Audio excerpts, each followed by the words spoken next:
सत श्री अकाल बेटा जी। आज हम करेंगे लॉ ऑफ कांस्टेंट प्रोपोर्शंस। तो ये जो कांस्टेंट शब्द है इसका मतलब पता होना चाहिए और प्रोपोर्शंस से भाव क्या है यहाँ पर वो हमें दिमाग में अच्छी तरह समझ आना चाहिए। ये लॉ जो दिया है, ये कानून किसने दिया है? जोसेफ एल प्रूस्ट ने दिया है। इनसे पहले लवोजियर ने दिया था कंजर्वेशन ऑफ मास। आज हम पढ़ेंगे कांस्टेंट प्रोपोर्शंस, पर उससे पहले थोड़ा सा ये वर्ड जो है अंडरस्टैंड कर लेते हैं। सर प्रोपोर्शंस का मतलब क्या हो गया, सर कांस्टेंट प्रोपोर्शन का मतलब क्या हो जाएगा? तो ये दोनों शब्दों का शाब्दिक अर्थ और भावार्थ हमें आना चाहिए। अगर आप प्रोपोर्शंस की बात करें तो वो किसी चीज़ का अनुपात होगा, पर अगर आपको मैं बोलूं कि प्रोपोर्शंस निकाल दीजिए तो पहला क्वेश्चन दिमाग में क्या आएगा? सर किस चीज़ से किसका अनुपात निकालना है? क्या इससे काम बन जाएगा? बस यही क्वेश्चन पूछेंगे आप। एक और क्वेश्चन पूछेंगे, सर कौन से गुण की तुलना करनी है? दोबारा से एक एग्जांपल से समझिए। आपको किसी ने बोला निकालिए प्रोपोर्शन इस स्क्रीन पर जो है। अरे सर स्क्रीन पे कुछ है ही नहीं, तुलना किसकी करूं, अनुपात किसका बताऊं? तो ठीक है, तो आंसर हो गया, एक एप्पल दिया गया है, एक कद्दू दिया गया है, इनकी तुलना कर दीजिए। पर तुलना करने के लिए कौन सा गुण रखूं, कौन सा गुण बताओगे? जैसे ये इन दोनों एप्पल की हाइट की तुलना भी की जा सकती है, इनके मास या वेट की भी तुलना की जा सकती है, या इनके नंबर या कितने नंबर में हैं ये भी तुलना की जा सकती है। तो ये भी बताना चाहिए। हमारा जो सेकंड क्वेश्चन है कि कौन से गुण की तुलना करनी चाहिए वो भी इम्पोर्टेंट है, तब आप अच्छी तरह से किसी चीज़ का प्रोपोर्शन बता पाएंगे। तो मान लीजिए आपको पूछा जा रहा है कि नंबर्स की तुलना कर दीजिए। तो अब हमारे दोनों क्वेश्चंस हो गए। किस चीज़ की तुलना करनी है? सर एप्पल से कद्दू की। और किस गुण की करनी है? इनके नंबर की। जितने नंबर में है वो आप प्रोपोर्शन मुझे बताइए। तो आगे चलते हैं स्क्रीन में, क्या आप बता सकते हैं? ये देखिए, find proportion of apple to कद्दू।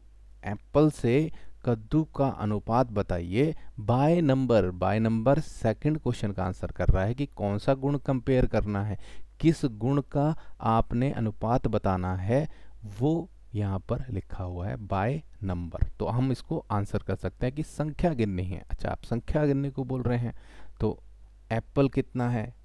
एक। और कद्दू कितना है? एक। तो रेशो क्या हो गई, प्रोपोर्शन क्या हो गया? 1:1। ठीक है, बहुत सिंपल, नंबर ही गिन रहे हैं ना। नेक्स्ट क्वेश्चन में देखिए, एप्पल कितने हैं, संख्या कितनी है, क्योंकि संख्या का कंपैरिजन कर रहे हैं। 2। कद्दू कितना है? 1। तो एप्पल टू कद्दू क्या प्रोपोर्शन हो गई नंबर्स के हिसाब से? 2:1। नेक्स्ट भी बता पाएंगे आप। यहाँ पे रेशो क्या है? 3 एप्पल हैं, 1 कद्दू है। बहुत इजी। यहाँ पर क्या प्रोपोर्शन है? 3 एप्पल है, 2 कद्दू हैं। प्रोपोर्शंस बहुत आसानी से निकल रही हैं नंबर्स की, गिनना है सिर्फ। अभी तक हमने क्या किया? By numbers. क्या कर रहे थे? By numbers. किस गुण का कंपैरिजन किया जा रहा था जी? नंबर का। अगर भार की तुलना शुरू कर दें, बाय मास करना शुरू कर दें, तो अनुपात चेंज हो जाएगा, क्योंकि अब तो गुण ही दूसरा है। अब नंबर्स नहीं देखे जाएंगे, अब देखा जाएगा उनका भार। तो वो थोड़ा सा प्रैक्टिस कर लेते हैं।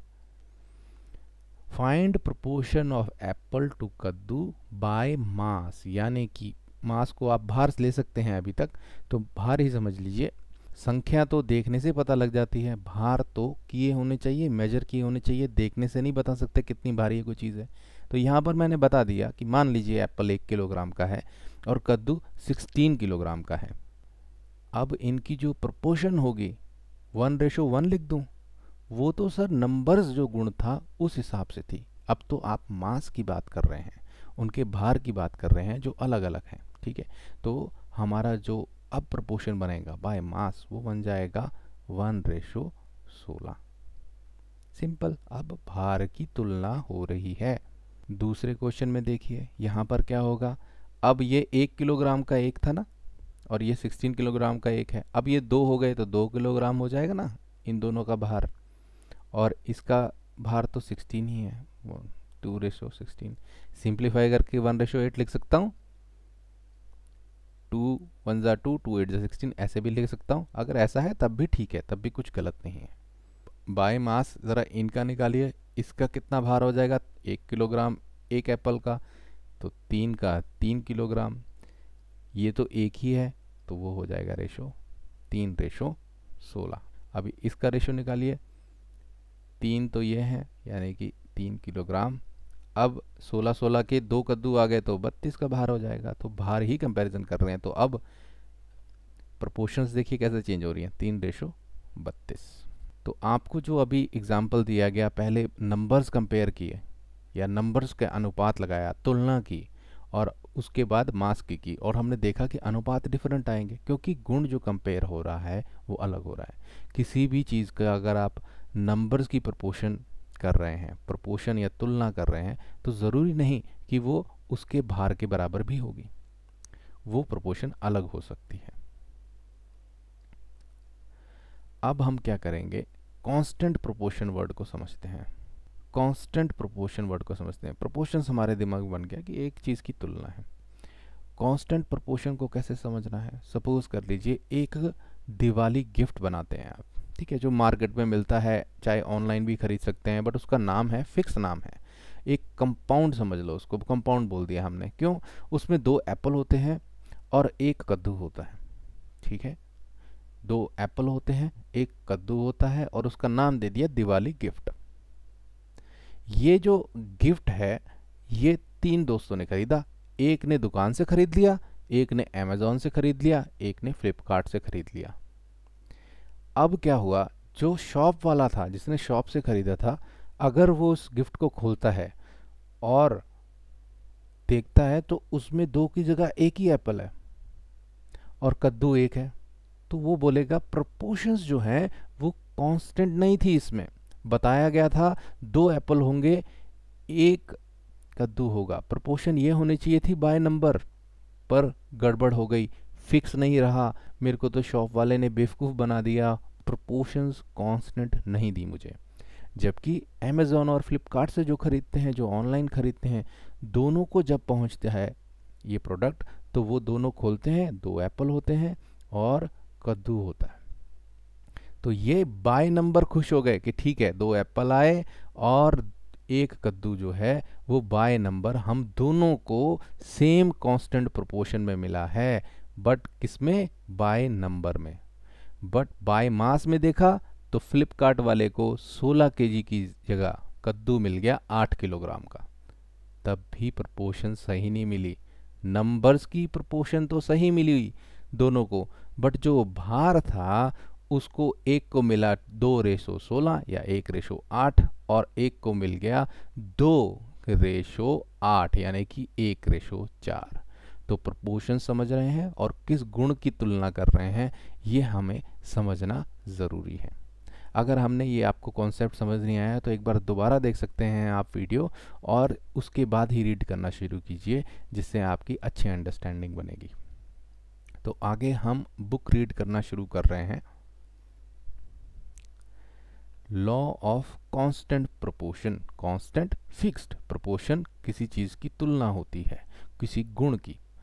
लवोजिए अलॉन्ग विद अदर साइंटिस्ट, लवोजिए और उनके साथी साइंटिस्ट जो थे, नोटेड दैट मैनी कंपाउंड्स, बहुत से कंपाउंड, वर कंपोज्ड, बने हुए थे, ऑफ 2 और मोर एलिमेंट्स, या तो 2 एलिमेंट मिलके बन गए हैं कंपाउंड या उससे ज़्यादा, एंड ईच सच कंपाउंड, और हर एक कंपाउंड में एक खासियत थी, they had the same elements in the same proportion, जो भी एलिमेंट्स थे वो, अगर कंपाउंड वही है, अगर दिवाली गिफ्ट सही में वही गिफ्ट आया है आपके पास, तो प्रोपोर्शंस जो होंगी वो हमेशा सेम रहती थी, जिस तरह से पिछले एग्जाम्पल में एप्पल और कद्दू की रहनी चाहिए थी।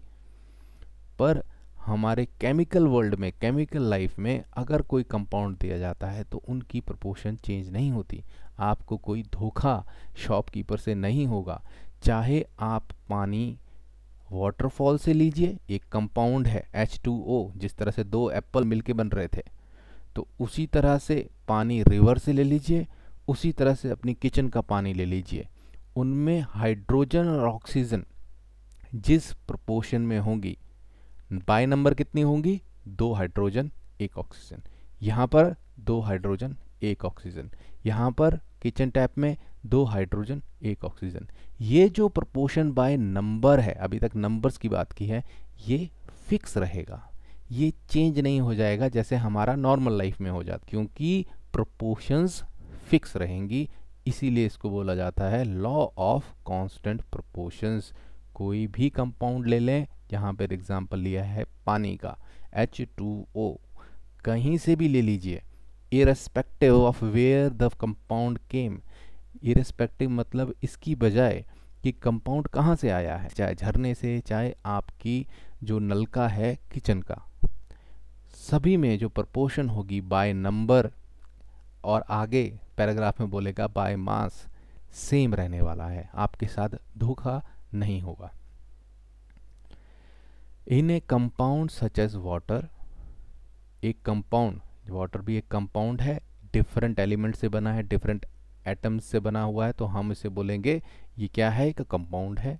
द रेशो या proportion of mass of hydrogen to the mass of oxygen is always 1:8, यानी कि जो प्रोपोर्शन है वो हमेशा फिक्स रहेगी, और वो फिक्स वैल्यू क्या है, 1:8। यानी कि अगर 9 किलोग्राम का पानी ले लिया तो उसमें से 1 किलोग्राम हमेशा हाइड्रोजन निकलेगी और 8 किलोग्राम हमेशा ऑक्सीजन निकलेगी, क्योंकि ये कंपेयर कर रहे हैं बाय मास। अब बाय नंबर नहीं कर रहे हैं, बाय मास, भार नाप कर कंपैरिजन हो रहा है। What ever the source of water, जैसे हमने किया, कोई भी सोर्स ऑफ वाटर हो, चाहे आप सोर्स कर रहे हैं या ले रहे हैं पानी कहाँ से, नलके से या झरने से या नदी से या इवन नाले से, अगर वो पानी है तो ये रेशो फिक्स रहती थी। ये इन्होंने एक्सपेरिमेंट करके, बार बार एक्सपेरिमेंट करके ये चीज़ें देखी कि ये जो रेशो है, जो प्रोपोर्शन है, ये हमेशा कांस्टेंट रहती है। दूसरा एग्जांपल इसने दिया है अमोनिया का, जो होता है NH3, नाइट्रोजन 1 और हाइड्रोजन 3। इसमें जब अलग किया नाइट्रोजन और हाइड्रोजन को, उनका जो मास निकला, अलग अलग नाइट्रोजन को निकाला, अलग हाइड्रोजन को निकाला, तो उनका जो मास का रेशो आ रहा था, बाय मास मतलब मास का रेशो जो आ रहा था, वो हमेशा 14:3 आ रहा था। अगेन द सेम बात, डिफरेंट जगह से अमोनिया लिया और फिर देखा, अरे रेशो तो हमेशा 14/3 की रहती है। आगे पढ़ते हैं।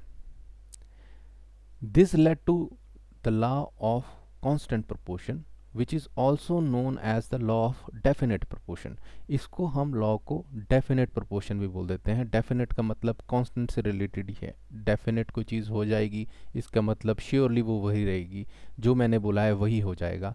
कांस्टेंट प्रोपोर्शन, एक बार कंपाउंड की जो प्रोपोर्शन है कहीं से भी ले लीजिए, उसकी प्रोपोर्शन कांस्टेंट रहेगी, डेफिनेट रहेगी। This law was stated by Proust. Proust ने ये लॉ दिया, in a chemical substance the elements are always present in definite proportion। constant लगा दीजिए, यहाँ कोई बात नहीं, present in constant proportion by mass। by mass क्यों बोला, numbers की बात नहीं कर रहा है, mass से देखेंगे तो वो same रहेगा हमेशा। the next problem faced by scientist was to give appropriate explanations। इसको explain किया जाए कि ऐसा क्यों हो रहा है, 1:8 क्यों निकला, अमोनिया का जो रेशो है वो 14:3 ही क्यों निकल रहा है, हमेशा फिक्स क्यों है, कि इसके लिए कोई अच्छी एक्सप्लेनेशन, कोई एप्रोप्रिएट एक्सप्लेनेशन जो थी वो अभी तक नहीं बन पाई थी।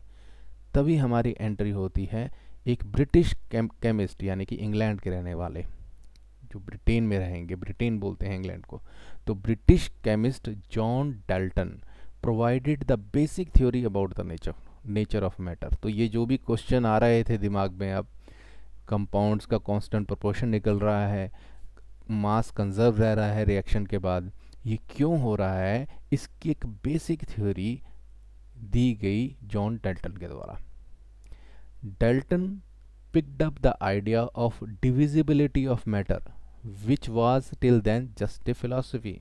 याद कीजिए हमारा पहला वीडियो, जब हमने ऋषि कनाड, डेमोक्रिटस, ल्यूसिपस, कात्यायमा की बात की थी, जिन्होंने फिलॉसफी दी थी कि हाँ बना हुआ है, कोई भी मैटर को छोटा करते जाएं तो आपको एटम मिलेगा। उन्होंने भी वही कॉन्सेप्ट लिया, पर अभी तक वो फिलॉसफी था। अब उन्होंने थोड़ा सा साइंटिफिक बात करने लगे, यानी कि टेस्ट प्रूफ से, क्योंकि 2 लॉ ऑलरेडी बन चुके हैं, तो उस हिसाब से उन्होंने बताना शुरू किया। He took the name atoms as given by the Greeks, Greeks ने दिया था एटम्स, इंडियंस ने दिया था परमाणु, उन्होंने वो नाम यूज़ किया। And said that the smallest particle of matters are atoms, उन्होंने बोला सबसे छोटा पार्टिकल जो किसी भी मैटर का या किसी भी चीज़ का होगा वो एटम होगा। His theory was based on laws of chemical combination, इनकी थ्योरी जो थी वो किस पर बेस्ड थी, इसीलिए तो फाउंडेशन बना दी लवोजियर ने, दो लॉज इंपॉर्टेंट दे दिए, एक प्रूस्ट का एक लवोजियर का। Dalton's atomic theory provided an explanation for the law of conservation of mass and the law of definite proportion. अब ये दो लॉ क्यों काम कर रहे हैं इसकी एक्सप्लेनेशन अच्छी तरह से समझाई गई डल्टन एटॉमिक थ्योरी द्वारा।